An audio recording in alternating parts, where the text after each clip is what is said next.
Very good morning to all of you. Well, इससे पिछले video में हम लोगों ने फैराडे के विद्युत चुंबकीय प्रेरण के नियम पर आधारित कुछ एक सवाल किए थे। सवालों की उसी कड़ी में हम लोग आगे बढ़ रहे हैं।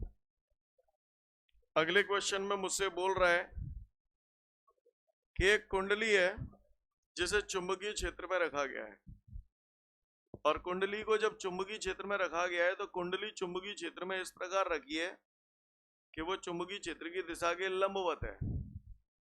तो आप बताओ, अगर चुंबकीय फ्लक्स में निकालूं फाई बराबर बी ए कॉस थीटा, तो यहाँ थीटा कितना रखूंगा? 0। क्यों रखूंगा, समझ गए?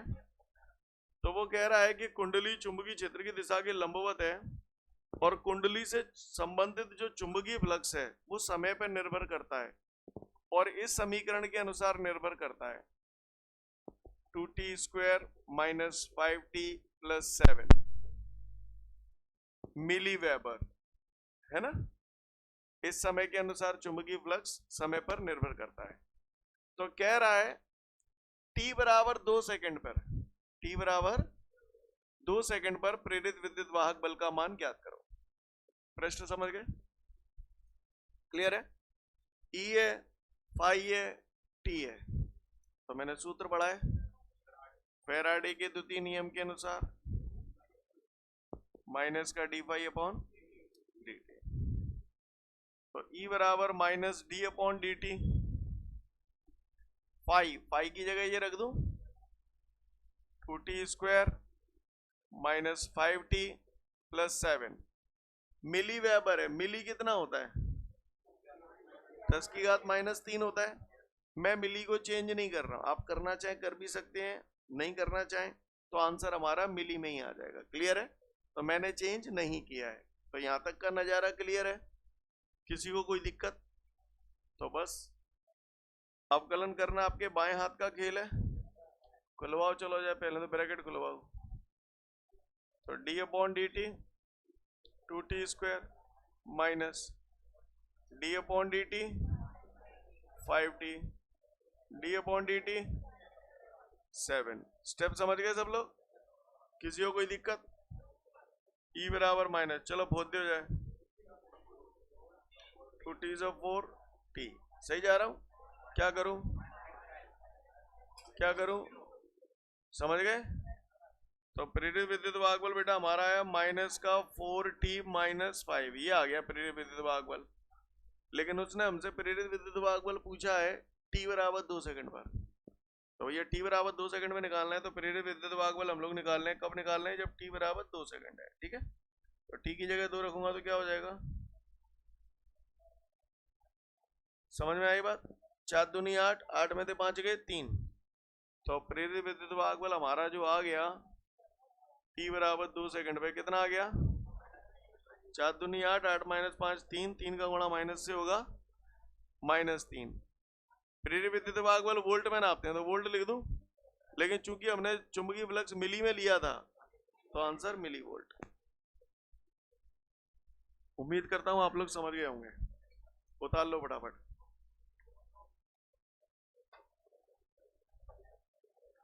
हो गया यहां तक सभी का? आगे बढ़ते हैं। इसके बाद हमारे सामने जो अगला क्वेश्चन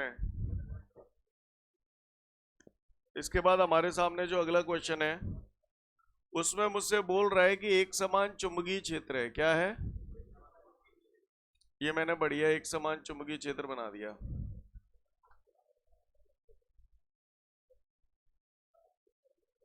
सब लोग देख पा रहे हैं एक समान चुंबकीय क्षेत्र?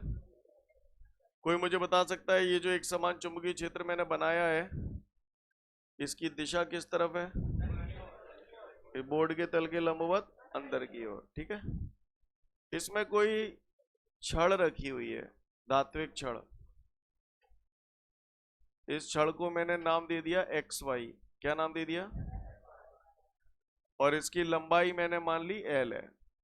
इस छड़ की लंबाई कितनी है? L। और ये छड़ चुंबकीय क्षेत्र की दिशा के लंबवत v वेग से गति कर रही है। कितने वेग से गति कर रही है? जब ये छड़ v वेग से गति करेगी ऐसे, और मैंने मान लिया ये यहां से सरक सरक कर यहां पहुंच गई। क्लियर? अब ये एक नई स्थिति में आ गई, इस स्थिति को मैंने नाम दे दिया x dash y dash. Clear? तो एक चुंबकीय क्षेत्र में गतिमान एक छड़ हो गई, है ना। तो जब ये छड़ ऐसे गति करेगी तो चुंबकीय फ्लक्स में परिवर्तन की वजह से यहाँ पर प्रेरित विद्युत वाहक बल उत्पन्न होगा। तो वो कह रहे कितना प्रेरित विद्युत वाहक बल उत्पन्न होगा बताओ। तो भैया हम ज्यादा पढ़े लिखे नहीं है, हमें मालूम है प्रेरित विद्युत वाहक बल का सूत्र होता है E बराबर minus d phi upon d t. यहां तक का नजारा क्लियर है? बोलो भैया, आगे बढ़ो। अगर ये बात आपको समझ में आ रही है तो ये तो इसकी होगी लंबाई, ठीक है। जब ये छड़ यहां से यहां तक पहुंची है तो इसके क्षेत्रफल में परिवर्तन यहां से यहां तक का हुआ है। बोलो भैया, किस टाइप की आकृति है ये? आयताकार। आयत का क्षेत्रफल क्या होता है? लंबाई गुणित चौड़ाई। थोड़ी देर बाद यूज करूंगा, बुरा तो नहीं लगेगा। चौड़ाई जो है, चौड़ाई चौड़ाई यही तो है। चौड़ाई को मैं एक प्रकार की दूरी बोल सकता हूं, बोल सकता हूं, ठीक है। इससे पहले कि मैं आगे बढ़ूं, आप मुझे चाल का सूत्र बताओ। मैं थोड़ा रफ वर्क कर रहा हूं आपके समझाने के लिए। चाल बराबर दूरी बटे समय। कैंची गुणा कर दूंगा तो दूरी बराबर क्या हो जाएगा? चाल गुणा समय। यहां तक बात समझ में आई? कोई दिक्कत? इसमें चित्र देख के मुझे बता सकते हो चालक की गति की दिशा किस तरफ है? इस तरफ। चित्र देख के मुझे ये बता सकते हो कि चुंबकीय क्षेत्र की दिशा किधर है? अंदर की ओर है। तो हमने फ्लेमिंग के दाएं हाथ का नियम पढ़ा था प्रेरित धाराओं की दिशा ज्ञात करने के लिए। बोलो भैया, पढ़ा था कि नहीं पढ़ा था? फ्लेमिंग के दाएं हाथ का नियम पढ़ा था। तो फ्लेमिंग के दाएं हाथ का नियम जब हमने पढ़ा था तो कौन सी चीज क्या है हमको मालूम है? तो फटाफट बताओ यहाँ पर प्रेरित धाराओं की दिशा क्या होगी? हाथ बना के बताओ फटाफट। चलिए देखिए, गौर से देखिएगा सब लोग। मैंने फ्लेमिंग के दाएं हाथ का नियम पढ़ा था।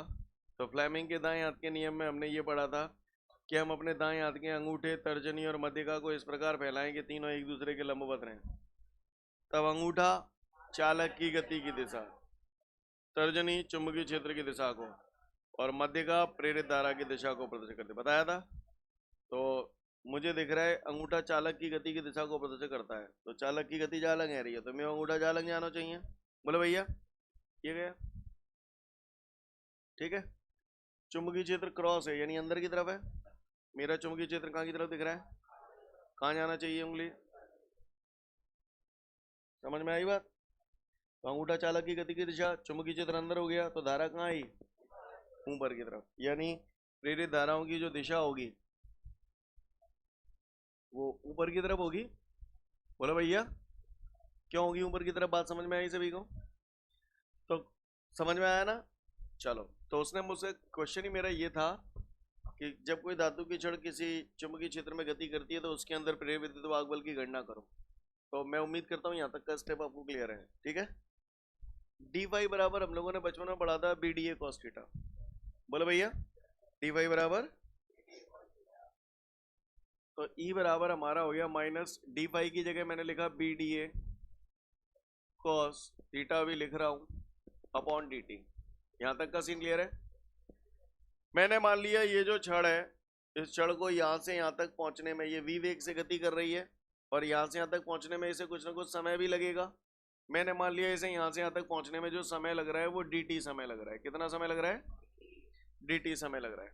तो गौर से देखिएगा आप लोग, ये जो छड़ है, थोड़ी देर के लिए मैं इस मोबाइल को ही छड़ मान लूं। अब ये छड़ ऐसे रखी है। अब आप बताओ यहाँ पर जो थीटा आप रखते हो वो चुंबकीय क्षेत्र की तीव्रता और क्षेत्रफल सदिश के बीच का कोण रखते हो। अब ये छड़ ऐसे रखी है तो आप बताओ इस क्षेत्रफल का क्षेत्रफल सदिश कैसे होगा? अंदर की ओर, क्षेत्रफल सदिश भी अंदर, चुंबकीय क्षेत्र भी अंदर। कितने डिग्री का कोण हो गया? 0। स्टेप समझ में आ रहे हैं? E बराबर minus B upon d t cos 0 तो हो गया 1। डी ए क्या है? क्षेत्रफल। तो ये जो आयत है, आयत का क्षेत्रफल क्या होता है? तो लंबाई तो हो गई L। अब मुझे चौड़ाई चाहिए। तो भैया चौड़ाई ये हुई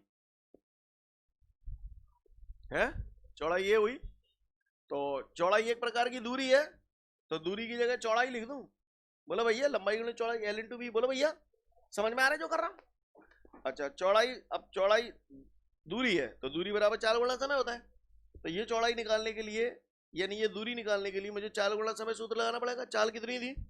v, तो v लिख दिया। समय कितना लग रहा था यहां से यहां तक पहुंचने में? dt, तो इसलिए dt लिख दिया। जो बोल रहा हूं समझ में आ रहा है? तो चौड़ाई की जगह यहां क्या लिख दूं? क्षेत्रफल होता है लंबाई गुणित चौड़ाई, तो चौड़ाई की जगह क्या लिख दूं? v dt मैंने क्यों लिखा, बात समझ में आई? सीन क्लियर है? कोई दिक्कत? dt से dt काट दूंगा तो E बराबर मेरा सूत्र आ गया, E बराबर माइनस का बिलीव। माइनस साइन यहां पर जो होता है वो दिशा को प्रदर्शित करता है। काय को प्रदर्शित करता है? दिशा को। अगर मैं माइनस हटा दूं तो इसका मतलब दिशा फिशा की बात नहीं कर रहा हूं, मुझे केवल संख्याओं से मतलब है। क्लियर है? यानी मैं यहां पर जो भी बात कर रहा हूं वो संख्यात्मक रूप से कर रहा हूं। नहीं यही बात समझ में? सीन क्लियर है? आपको हो सकता है ये संख्यात्मक रूप से एकदम से अभी पल्ले न पड़ाओ कि जिका आएगा संख्यात्मक रूप से, अभी बताऊंगा, डोंट वरी, अभी और डिटेल में आएगा। ठीक है, फिलहाल ये मान लो मैंने दिशा हटा दी तो इसका मतलब मैं संख्यात्मक रूप से बात कर रहा हूँ। ई बराबर बिलीव कर पाएंगे? सोच लो। अब अगर इसी को वो थोड़ा कॉम्प्लिकेटेड बना दे तो एक डायरेक्ट सूत्र भी याद रखना। अगर कोई बोले कि छड़ इस प्रकार गति कर रही है कि छड़ का जो वेग है वो चुंबकीय क्षेत्र से थीटा डिग्री का कोण बना रहा है, तो ऐसी स्थिति में प्रेरित विद्युत वाहक बल का सूत्र हो जाता है E बराबर बिलीव साइन थीटा। ध्यान रखना बस, ठीक है ना? सीन क्लियर है? पढ़ लो फटाफट, फिर आगे की बात करूंगा। आगे बढ़ते हैं। इसके बाद हमारे सामने अगला क्वेश्चन है, स्वप्रेरण से आप क्या समझते हैं? क्या बॉस? यहां पर आज ऑफर है एक के संग एक फ्री है। मतलब हाँ, एक क्वेश्चन कराऊंगा तो दूसरा क्वेश्चन फ्री। समझ रहे हैं मेरी बात को? यहाँ दो घटनाएं आप देखेंगे। अभी स्वप्रेरण पढ़ेंगे अगले 1-2 दिन तक, फिर उसके बाद अन्योन्य प्रेरण पढ़ेंगे अगले 1-2 दिन तक, और उसके बाद चैप्टर ऑलमोस्ट खत्म हो जाएगा। यानी कहने का तात्पर्य यह है कि स्वप्रेरण जैसा स्वप्रेरण है वैसा ही अन्योन्य प्रेरण है। परिभाषाएं काफी मिलती जुलती हैं। अब कुछ बचा नहीं, इस चैप्टर के प्राण पखेरु उड़ गए। तो स्वप्रेरण देखें, आपको इतनी बात समझ में आ गई होगी, चुंबकीय फ्लक्स में परिवर्तन होता है तो प्रेरित विद्युत वाहक प्रेरित धारा उत्पन्न होते हैं। चुंबकीय फ्लक्स में परिवर्तन नहीं होगा तो प्रेरित विद्युत वाहक प्रेरित धाराएं उत्पन्न। जो बोला समझ में आया? अच्छी बात है। तो गौर से देखिएगा सभी लोग ऑन द बोर्ड। आप ऐसे करते थे, अगर आपने अभी तक जितना भी पढ़ा ऐसे करते थे, ऐसे कुंडली बनाते थे और यहां पर ऐसे धारा मापी लगाते थे। आप ऐसे चेक करने के लिए कि धारा बह रही है कि ना बह रही, यस और नो। और यहां पर आप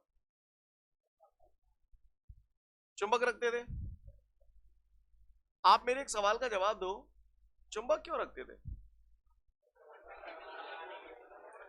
क्योंकि जाते चुंबकीय क्षेत्र पैदा होगा तो वही चुंबकीय फ्लक्स होगा। तो चुंबकीय फ्लक्स में अगर कुंडली से संबंधित चुंबकीय फ्लक्स के मान में परिवर्तन करना है तो चुंबकीय क्षेत्र तो चाहिए। तो वो चुंबकीय क्षेत्र हम काय को इस्तेमाल कर रहे हैं? चुंबक को।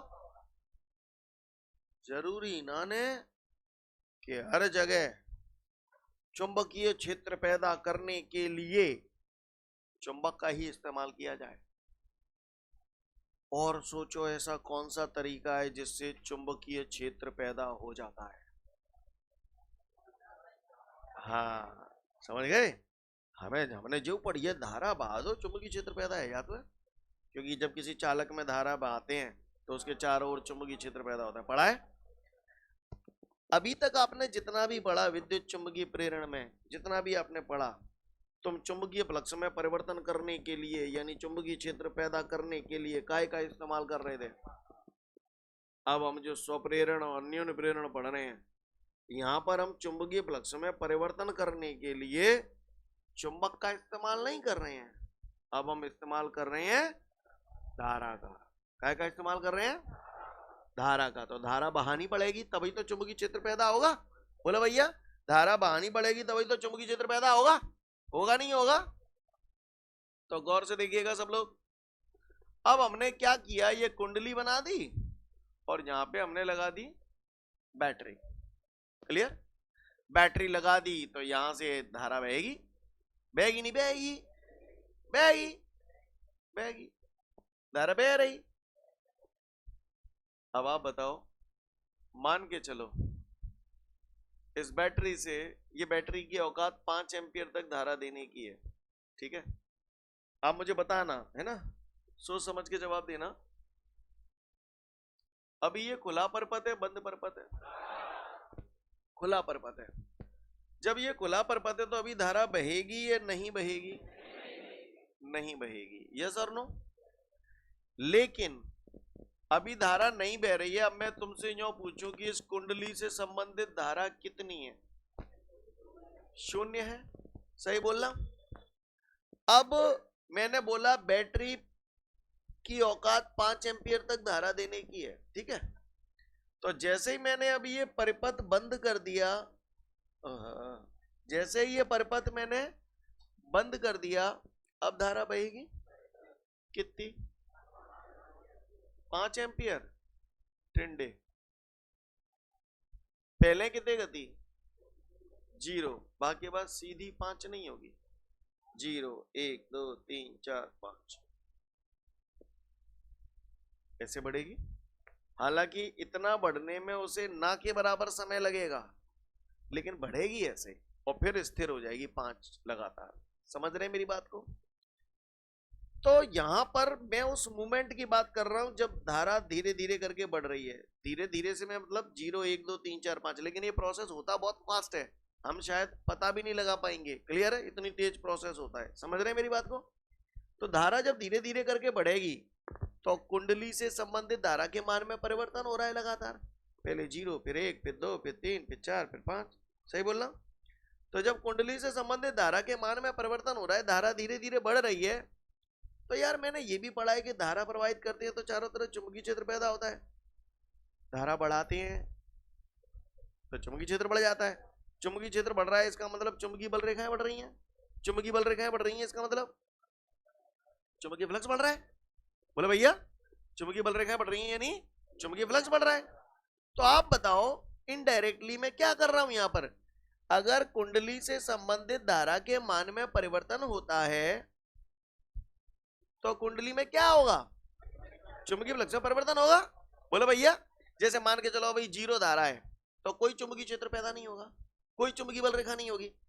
जैसे ही धारा बढ़ गई 1 एम्पियर रह गई तो थोड़ी बहुत चुंबकीय बल रेखाएं पैदा होंगी। मैंने मान ली एक आध 2 चुंबकीय बल रेखाएं बना दी मैंने। 2 एम्पियर भाई तो और बढ़ गई। 3 एम्पियर भाई तो ये और बढ़ गई। बोलो भैया, तो धीरे धीरे कुंडली से संबंधित चुंबकीय फ्लक्स के मान में परिवर्तन हो रहा है। काय की वजह से? धारा में परिवर्तन होने की वजह से। धारा की वजह, धारा में परिवर्तन होने की वजह से, क्योंकि पहले 0 थी, फिर 1 थी, फिर 2, फिर 3, फिर 4, फिर 5। ये सर, तो जब कुंडली से संबंधित धारा के मान में परिवर्तन किया तो कुंडली से संबंधित चुंबकीय फ्लक्स के मान में भी परिवर्तन हुआ। और जब किसी कुंडली से संबंधित चुंबकीय फ्लक्स के मान में परिवर्तन होता है तो उसमें प्रेरित विद्युत वाहक, बोलो प्रेरित धाराएं पैदा हो जाती हैं। इस घटना को स्वप्रेरण कहते हैं। समझ गए? क्लियर है? मेन थीम वही है। बस पिछले वालों में अभी तक जो पढ़ रहे थे वहां पर चुंबक की वजह से चुंबकीय फ्लक्स में परिवर्तन कर रहे थे। यहां पर चुंबकीय फ्लक्स में परिवर्तन करने के लिए जिम्मेदार कौन? हाँ, धारा के मान में परिवर्तन कर रहे हैं जिसकी वजह से चुंबकीय फ्लक्स में परिवर्तन हो रहा है। नहीं, यही बात समझ में? सीन क्लियर है? तो जब किसी कुंडली से संबंधित धारा के मान में परिवर्तन किया जाता है तो उस कुंडली में प्रेरित विद्युत वाहक बल, प्रेरित धाराएं पैदा हो जाती हैं। इस घटना को स्वप्रेरण की घटना कहते हैं। नहीं, यही बात समझ में? क्लियर? स्वप्रेरण। क्लियर? बात समझ में आ रही है? अच्छा, इधर आओ, इधर आओ, अभी खत्म नहीं हुआ, सुनते जाओ बस ध्यान से। ये कुंडली है, ये बैटरी है, ये खुला परपथ है, बंद परपथ है? खुला परपथ। धारा बह रही नहीं बह रही? नहीं बह रही। ठीक है, अच्छी बात है। इस कुंडली को मैंने नाम दे दिया प्राथमिक कुंडली। कौन सी कुंडली? प्राथमिक कुंडली बोल दो, प्रथम कुंडली बोल दो, सब एक ही बात है। क्लियर है? इसके पास मैंने एक और दूसरी कुंडली रख दी, ठीक है, जहां में धारा बह रही है या ना बह रही, जहां बात को पता लगाए के लिए मैंने यहां में धारा मापी लगा दो। नहीं, ये बात समझ। अब इससे पहले कि मैं इसे आगे बढ़ाऊं, यहां पर मैं आपको समझाऊंगा ये अन्योन्य प्रेरण। क्या? तो इससे पहले कि मैं आगे की बात समझाऊं आपको, इन वर्डों पे हम लोग थोड़ा सा फोकस करते हैं। क्लियर? स्वप्रेरण, प्रेरण माने प्रेरणा देना है। अब प्रेरण का मतलब हो गया प्रेरणा देना। स्व माने स्वयं को, अपने आप को प्रेरणा देना, यानी स्वप्रेरण। किसी दूसरे को प्रेरणा देना, अन्योन्य प्रेरण।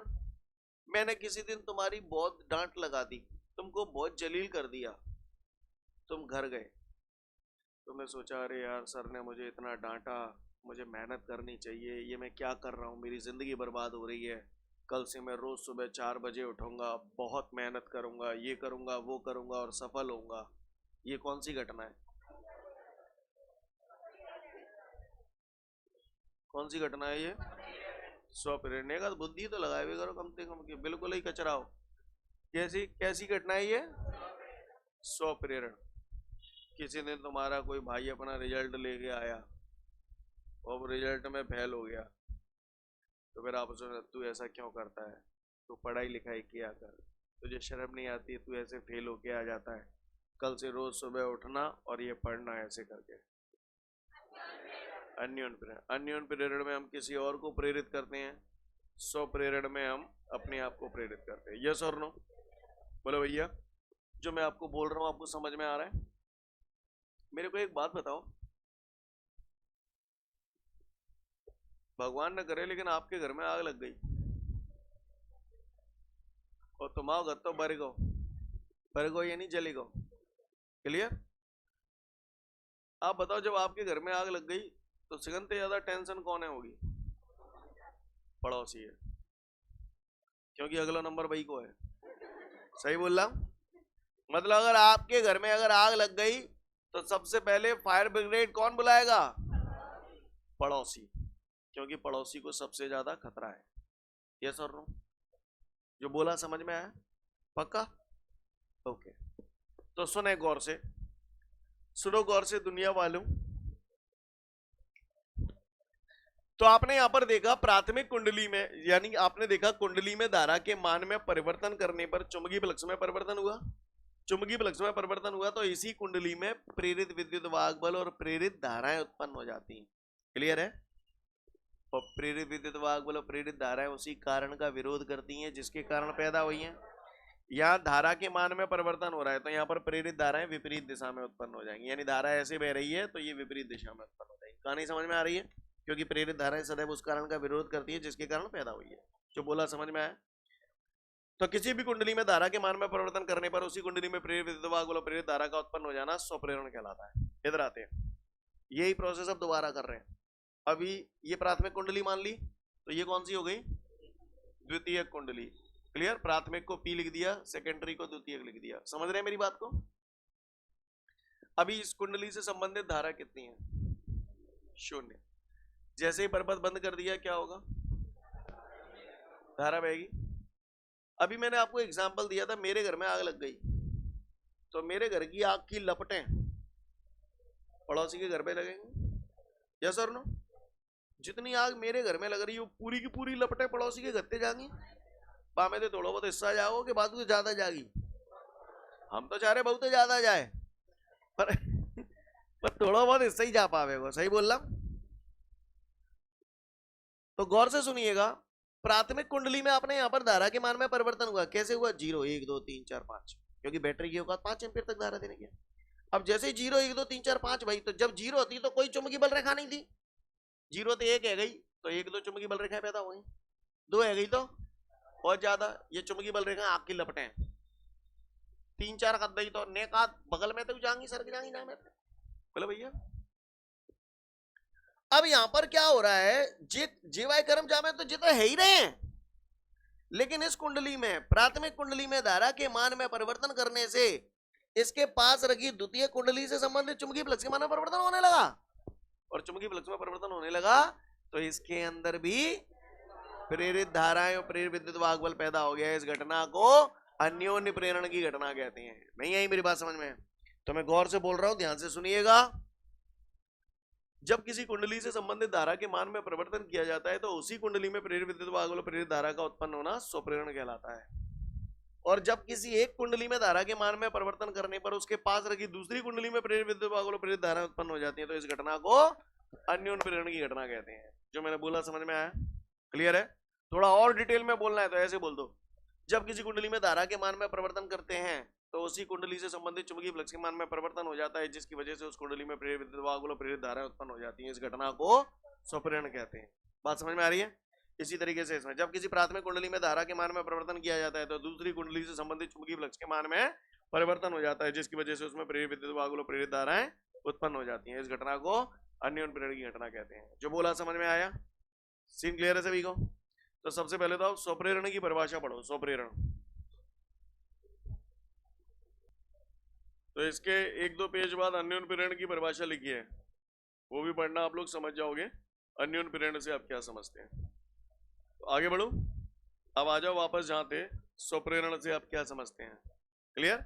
अभी समय नहीं हुआ, आप लोग इतनी जल्दी क्यों कर रहे हैं? 10 मिनट बाकी है अभी, ऐसे गुरगुर के देख रहे हैं।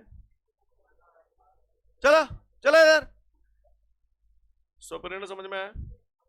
अन्योन प्रेरण समझ में आ गया? अब मेरी बात ध्यान से सुनो। जाना चाहते हो? नहीं जानने को? सीन क्लियर है? धारा हमने भाई कब भाई? जब बंद बर्बाद कर दिया। धारा के मान में परिवर्तन हुआ तभी तो चुंबकीय फ्लक्स में परिवर्तन हुआ। मैं चाह रहा हूं जहां में चुंबकीय फ्लक्स में परिवर्तन ज्यादा से ज्यादा हुई तभी तो प्रेरित धारा ज्यादा से ज्यादा पैदा हुई। अगर मैं चाह रहा हूं जहां में चुंबकीय फ्लक्स में परिवर्तन ज्यादा से ज्यादा हुई तो ऐसा कब होगा? जब यहाँ धारा के मान में परिवर्तन ज्यादा से ज्यादा करूं। तो ऐसे, तो इसका मतलब ये है कि अगर मैं चाह रहा हूं चुंबकीय फ्लक्स में परिवर्तन ज्यादा से ज्यादा हो तो ऐसा तभी होगा जब मैं यहाँ पे धारा के मान में परिवर्तन। तो इसका मतलब ये हुआ, बोलो, समानुपाती हटांग हो तो नियतांक लांग हो। ये सूत्र आ गया, फाई बराबर लाई, फाई लाई, फाई बराबर लाई।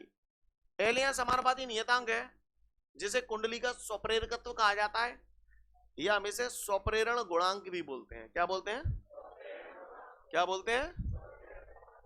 आई को नीचे ले आऊंगा तरी में तो एल बराबर क्या हो जाएगा? क्लियर है?